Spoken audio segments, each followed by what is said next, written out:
Então hoje é dia de falar sobre Cavaleiro das Trevas 3, a raça superior.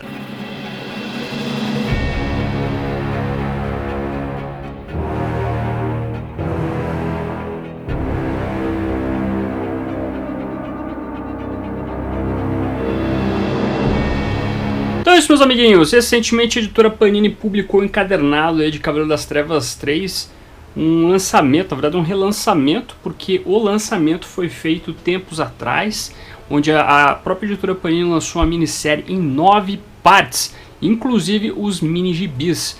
Primeiramente lá nos Estados Unidos, quando lançou a minissérie, tinha uns mini gibis complementares, que complementavam obviamente a história. Inclusive esses mini gibis estão neste encadernado aqui, meus amigos. Eles são publicados não mais com mini gibis, com historinhas pequenas, mas sim com histórias normais aqui, né? Tipo formato americano normal, a página inteira. Esse encadernado basicamente tem então toda a história e tem mais alguns rascunhos no final do Andy Kubert, que é o desenhista. Além do Frank Miller estar com o nomezinho na capa aqui, pois ele é, digamos assim, um dos roteiristas, eu acredito que o Frank, na verdade, deu mais o plot, deu mais o que ele queria trabalhar nessa história, para o outro cara aqui, que é roteirista, trabalhar efetivamente no roteiro, que é o Brian Azzarello, meus amigos. E além disso, nós temos a arte final do Klaus Janson, o Andy Kubert, que é o desenhista que eu já mencionei. Ele faz um texto aqui que dá a entender que ele está emulando o traço do Frank Miller. Mas eu acho que o Andy Kubert meio que seguiu esse traço que ele tá aqui no Cavaleiro das Trevas 3 como traço dele mesmo. Eu sinto, pelo menos. Mas também nos mini gibis aí nós vamos ter a maioria deles sendo desenhados pelo Frank Miller. E em outros nós temos alguns convidados, como por exemplo o Eduardo Risso. E a premissa dessa história é bem básica, meus amigos. Nós temos os Kandorianos ali, que são as pessoas que vivem na cidade engarrafada de Kandor, das histórias lá do Superman, sendo desminiaturizados pelo Átomo, com a ajuda da Supergirl, que é a filha do Superman nesta realidade. O problema é que a gente descobre que muitos desses Kandorianos são de uma nova religião que está dominando ali a cidade. E eles têm a intenção de dominar a Terra, eles querem dominar o planeta Terra, inclusive por vingança pelo fato do Superman ter deixado a galera de Kandor miniaturizada. Então eis que entra o Batman com a sua ganguezinha que ele formou lá desde os últimos 2 Cavaleiros das Trevas, para tentar impedir toda essa invasão e toda essa dominação da Terra pelos kryptonianos aí de Kandor. Ele também vai atrás de outros super seres para ajudar ele, especialmente o Superman, que tinha abandonado a Terra e ficado lá na Fortaleza da Solidão todo congelado. Então a história vai nos mostrando ali vários pontos de vista, como por exemplo o ponto de vista da Mulher Maravilha dentro dessa história toda, o ponto de vista da Supergirl, que ela meio que vai mudando de lado com o passar da história, bem como da nossa querida Carrie Kelly, que não é mais a Mulher Gato, ela agora está indo para um novo rumo durante as histórias aqui como super heroína, e também uma pá de outros personagens aí, Lanterna Verde, Aquaman e assim por diante. E eu acho, meus amigos, que a simplicidade dessa história mostra basicamente o que ela é. É uma história que eu diria que é medíocre, não no sentido pejorativo, mas no sentido literal. Medíocre é mediano. E a história ela é boa de se ler, não digo que ela é ruim, não é uma coisa maçante, não é uma coisa chata. Eu curti reler essa história, a primeira vez que eu li eu também gostei dela. Mas efetivamente não é uma história que eu diria que tem a profundidade tal qual foi o primeiro Cavaleiro das Trevas, ou tal qual foi o Cavaleiro das Trevas 2. Talvez, hein? A gente tá aqui mais numa superficialidade envolvendo essa trama toda. Primeiro porque a gente não tem mais o Frank Miller fazendo efetivamente o roteiro. Ele não está fazendo o roteiro, até o Miller chegou a falar em umas entrevistas no passado que ele não fez o roteiro aqui. Quem trabalhou mais foi o Azzarello e assim por diante. Ele só deu as ideias. Então, o Azzarello é um cara que eu gosto, mas eu não acho que ele sempre acerta. Eu acho que ele é um cara meio complicado em alguns momentos. Lembrando da animação da Piada Mortal, né? His name is Paris. Paris Franz. You're kidding.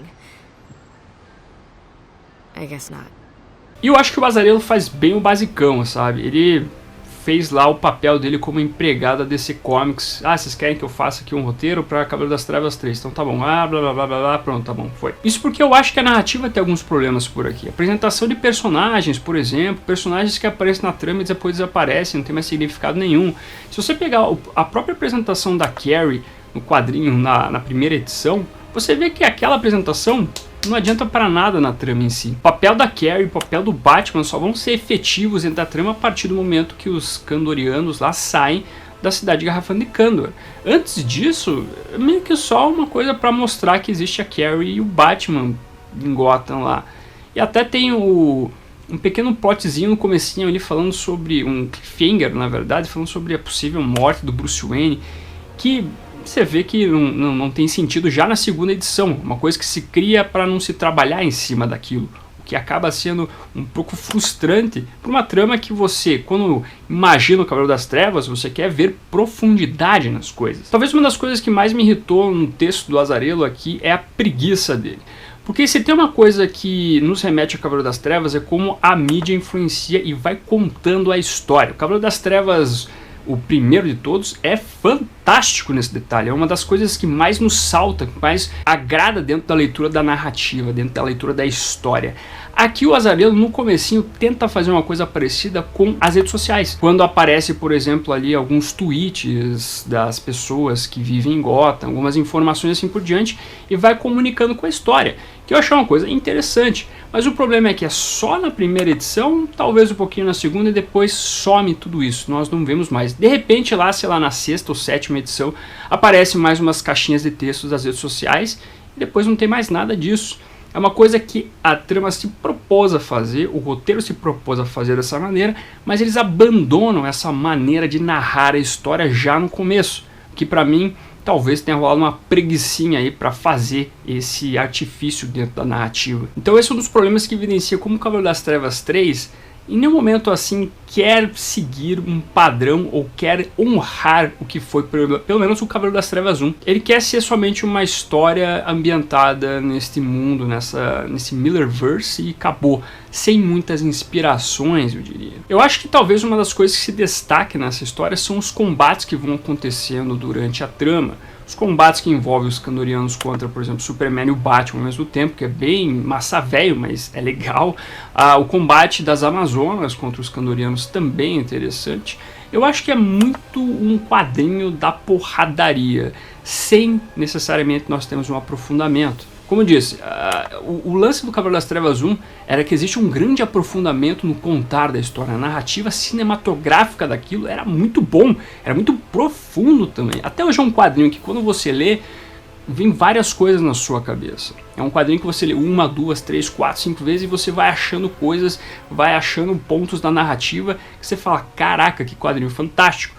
O Cavaleiro das Trevas 3 não é isso. É um quadrinho que não se propõe a fazer isso. É um quadrinho que se propõe realmente a ser um quadrinho de porradaria do massaveísmo. Então é interessante alguns pontos nesse sentido. É interessante ver como os seres humanos, e na verdade mais propriamente os super seres, vão desafiando os Kandorianos. Tem algumas cenas, por exemplo, legais, quando os Kandorianos falam que eles vão dominar o planeta Terra e o Batman aparece na televisãozinha falando, vem que eu vou enfrentar vocês na porrada. Que é aquele momento massa velho da trama. Mas o próprio Batman na história meio que dá uma regada ali e fala que não tem como enfrentar esses caras. Por isso que ele vai até o Superman para pedir ajuda pro Superman. E uma das figuras que eu gosto bastante, ao mesmo tempo tem alguns problemas, é o Superman. O problema meu em relação a ele é a apresentação do personagem. Ele é apresentado lá todo congelado na Fortaleza da Solidão. Ele acaba saindo desse exílio dele para enfrentar os Kandorianos. Ele já se ferra de novo, fica preso lá num conceito científico maluco de buracos negros ou coisa do tipo, para depois ele sair e tentar resolver a porra toda de novo.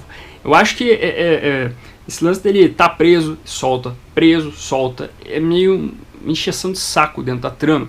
E um mau aproveitamento do personagem em si. As coisas não ficam muito bem estabelecidas em relação ao Superman também. Por que ele se exilou? Por que ele deixou a Mulher Maravilha? Porque em um determinado momento o Superman tá lá no exílio dele, mas mais pro final da história ele e a Mulher Maravilha estão se pegando lá. O que aconteceu pro Superman ficar desse jeito? A trama não quer fazer uma mínima explicação em relação a isso. Eles até tentam começar a falar que ele se exilou dos super seres, na verdade dos humanos em si, e fica por isso mesmo, sabe? Então essa maneira de apresentar o personagem eu não gostei. Mas o final com o personagem eu achei mais interessante. Porque eles aqui, pelo menos talvez na cabeça do Miller, temos um Superman diferente, um personagem que se redime das porcarias que foram feitas com ele no Cavaleiro das Trevas 2, que ele servia só mais como um saco de pancada pro Batman e coisa do tipo. No primeiro Cavaleiro das Trevas 1 ainda havia um respeito do, por exemplo, Miller em relação ao Superman. O Cavaleiro das Trevas 2 não. No terceiro aqui, mais pro final, nós temos um respeito em relação a esse personagem. Até o Batman pontuando o quão importante é o Superman pro planeta Terra, e bem como todo o diálogo final do quadrinho é focado no Superman, é focado no respeito do Superman aos seres humanos e tentar passar esse ensinamento para a filha dele. Isso é muito interessante, é muito bem pontuado e por isso que eu fiquei muito curioso para ver como é que o Miller iria trabalhar o Superman ano 1. Eu ainda não li, tem pessoas que não estão curtindo, mas eu tenho muito interesse em saber como é que é o Superman do Miller depois de Cavaleiro das Trevas 3. E talvez uma das coisas que eu gostei também é como o Batman voltou a ser um personagem que não é aquele cara, por exemplo, de All-Star Batman e Robin, o cara que sai matando todo mundo e assim por diante. Tem momentos aqui das falas do Batman que ele diz sobre o lance de não matar. Ainda tem aquelas coisas do Batman que sempre tá meio que provocando, ser um cara provocador e assim por diante. Mas aqui o personagem ele tá um pouco diferente do que a gente viu nos personagens Batman que o Miller escreveu no passado. O que eu prefiro mais desta maneira, eu acho que o Miller ele honra mais ou menos aí o que ele fez, por exemplo, Batman 1, no próprio Cavaleiro das Trevas, o primeiro, que o Batman lá também não tinha esse lance de matar, por mais que alguém vá alegado, ele atirou com a arma, não sei das quantas e tudo mais. Primeiro que ele fala lá no Cavaleiro das Trevas que ele respeita a vida humana e assim por diante. E aqui o Miller tenta honrar isso, pelo menos na questão dos plots e com o texto do Azzarello, essa questão do Batman não matar. Mas ainda assim me parece que o Batman, que ele tá meio que sobrando na trama, sabe? Eu sinto que o foco foi muito mais a Carrie Kelly do que o Batman necessariamente. Ele, claro, ele é um dos protagonistas sim, ele aparece bastante, mas eu sinto que não tem tanto um propósito do personagem aqui. Ele parece muito mais sobrando na trama do que necessariamente sendo um ponto fundamental aqui. Tanto é que aquela parte que envolve ele sendo colocado no poste Lazarus e sendo rejuvenescido, eu achei que não precisava, eu achei que não condiz muito com o que é o Cavaleiro das Trevas e o Batman com sua velhice e assim por diante. Eu acho que não precisava isso. Tanto é que quando você vai ler a próxima edição, a próxima história nessa cronologia do Millerverse, que é o Golden Child, o Garoto Dourado, que saiu ano passado, você não tem o Batman ali, você só tem a Carrie Kelly e a Supergirl. O Superman também não aparece, ele aparece só no comecinho. Então você vê que o Batman meio que já tá sobrando nesse Millerverse. Ele é um personagem que já deu o que tinha que dar, eu acho, nessas tramas. E eu acho que a Carrie realmente é uma personagem muito boa para ser a protagonista mor deste universo. Eu gostei dela, por exemplo, em Garoto Dourado. Então talvez, sei lá, pode ter sido a última história que a gente vê do personagem nesse Millerverse. Mas de qualquer maneira, meus amigos, é um quadrinho medíocre. É um quadrinho que é mediano. Mas eu não posso aqui dizer que é um quadrinho horrível, ruim, que você vai perder o seu tempo lendo. Quem é muito fã dessa série do Cavaleiro das Trevas, desse universo do Cavaleiro das Trevas, pode curtir muito, sabe? Algumas pessoas elegem o Cavaleiro das Trevas 3 como melhor que o Cavaleiro das Trevas 2. O problema do Cavaleiro das Trevas 2 é o impacto do desenho. Como o desenho do Andy Kubert é um pouco mais limpo do que o Frank Miller fez no Cavaleiro das Trevas 2, visualmente as pessoas têm um pouquinho mais de abertura para gostar do terceiro Cavaleiro das Trevas do que o segundo. Eu acho que em relação à história, eu acho que talvez o Cavaleiro das Trevas 2 seja um pouco mais aprofundado que necessariamente o que é o Cavaleiro das Trevas 3, com essa trama meio rasa e meio preguiçosa. Mas ainda assim não é uma coisa que eu achei ruim de ler. Eu achei tranquila a leitura, eu gostei em certos pontos, é uma leitura massa velho.